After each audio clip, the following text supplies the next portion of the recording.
It was a story created to give a face to an invisible danger.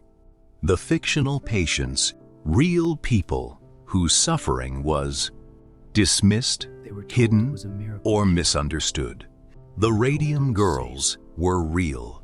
Eben Byers was real. The products were real. And the radiation inside them was real. The lesson is not that progress must stop. The lesson is that progress must be tested. Evidence must come before advertising. Safety must come before profit. And when people report that something is harming them, those in power must listen. The fourth floor is silent now, but its warning remains. A miracle without evidence may be nothing more than danger wearing a brighter name. A fictional investigation was inspired by the true history of radium poisoning. In memory of the workers and patients harmed by unsafe radioactive products. The Phantom of the Fourth Floor. Episode 2. The Cure That Killed. COLD. Open. A new source of strength. The power of science in every bottle. Radium was once presented as a miracle. It was placed in medicines, cosmetics, and health products. People were told it could restore energy and cure disease. Some products contained little or no radioactive material. Others contained enough to cause terrible harm. By the time the danger became clear, workers and customers had already been poisoned. Title card: The Phantom of the Fourth Floor. Episode 2. The Cure That Killed. Section E. The Discovery. In 1898, Marie and Pierre Curie announced the discovery of radium. Radium releases energy as it slowly changes into other elements. This process is called radioactive decay.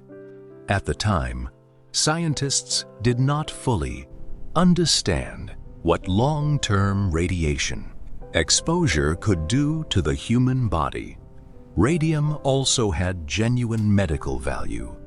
Doctors discovered that carefully controlled radiation could destroy certain tumors.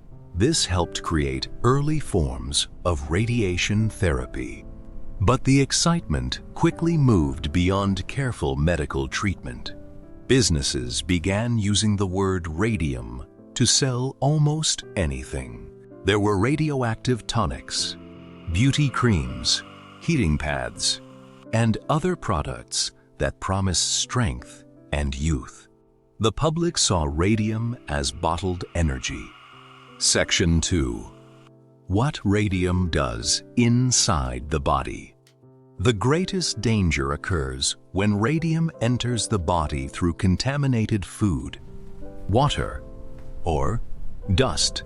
Chemically, radium behaves somewhat like calcium. The body can, therefore, move it into the bones.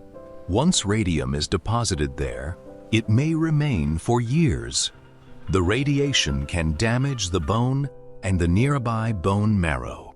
Bone marrow produces the cells found in our blood. Red blood cells carry oxygen.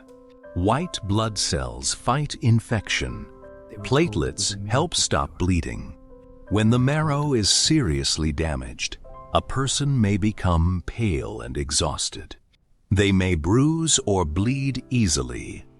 Their immune system may weaken. Long-term exposure can also increase the risk of bone cancer and other serious illnesses. Radiation does not behave like a ghost. It does not deliberately hunt people. The harm depends on the radioactive material, the amount, the route into the body, and how long the exposure continues. Section 3. The Truth About Radon. Radium-226 can decay into radon. an invisible and odorless radioactive gas. Breathing high levels of radon over a long period can increase the risk of lung cancer. However, radon does not burn circular marks into walls or floors. It also does not normally cause instant paralysis or immediate lung cancer. Radon-related lung cancer usually develops years after exposure. In our fictional fourth floor case, the patient's rapid blood and bone problems are therefore linked mainly to repeated doses of radium and contamination from the treatment. Area not too mysterious, scorch, marks, or a cloud of gas moving through the ward. The most famous victims of radium poisoning became known as the Radium Girls. During and after the First World War, young women were employed to paint numbers onto watches and instrument dials. The paint contained radium, which allowed the numbers to glow in the dark. To create a fine point, workers were instructed to place their brushes between their lips. Again and again, they swallowed small amounts of radioactive paint. Some workers also painted their nails, teeth, or clothing because they enjoyed the glow. They had been told that the material was safe. Years later, many developed severe health problems. Their teeth loosened. Their jaws and other bones became damaged. Some suffered anemia, fractures, and cancers. Even after they stopped working, the radium inside their bones continued exposing their bodies. 5 former workers, including Grace Friars, Catherine Schaub, Edna Hussman, Albina Larice, and Quinta McDonald, took legal action against the United States Radium Corporation. The company denied responsibility and used delays that threatened to prevent women from receiving justice while they were still alive. In 1928, the case ended in an out-of-court settlement. The women received financial compensation, annual payments, and coverage of approved medical expenses.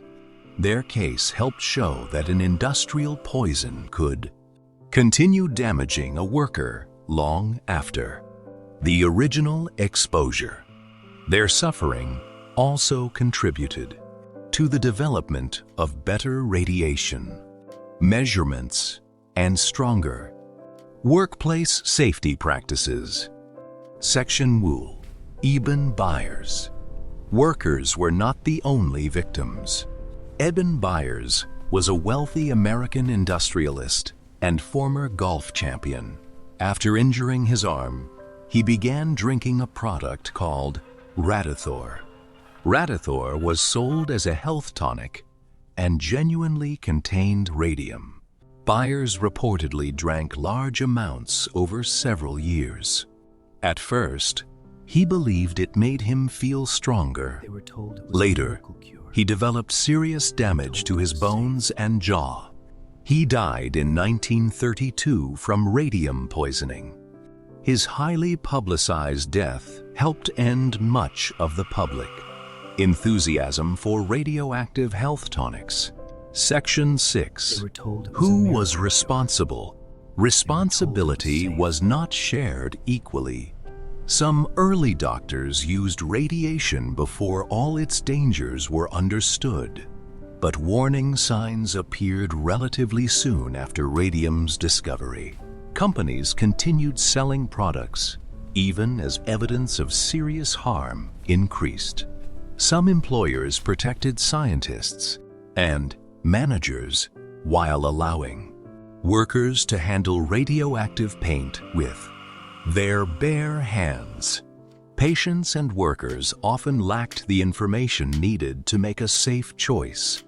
They trusted professionals, employers, and advertisements. The central failure was not simply a lack of knowledge. It was also a refusal to act when the evidence became uncomfortable. Section 7. What changed? The Radium girls did not create modern workplace law by themselves. However, their cases influenced the study of occupational disease and helped scientists develop radiation protection standards. The United States did not establish the Occupational Safety and Health Administration until 1997, many decades later. The Federal Food, Drug, and Cosmetic Act was passed in 1938. It required manufacturers to provide evidence that new drugs were safe before selling them.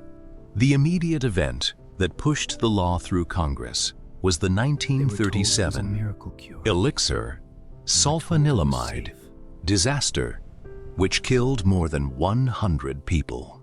Radium scandals formed part of the wider history, showing why stronger consumer protection was necessary.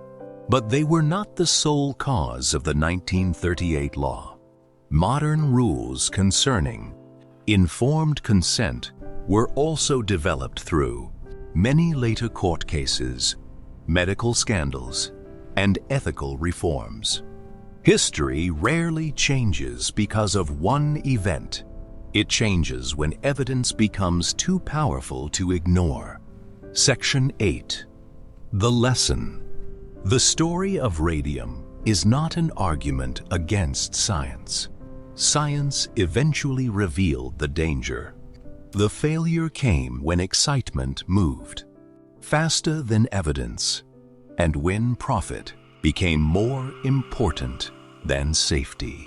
New treatments can save lives, but a product should not be trusted simply because it is described as natural, scientific, revolutionary, or advanced.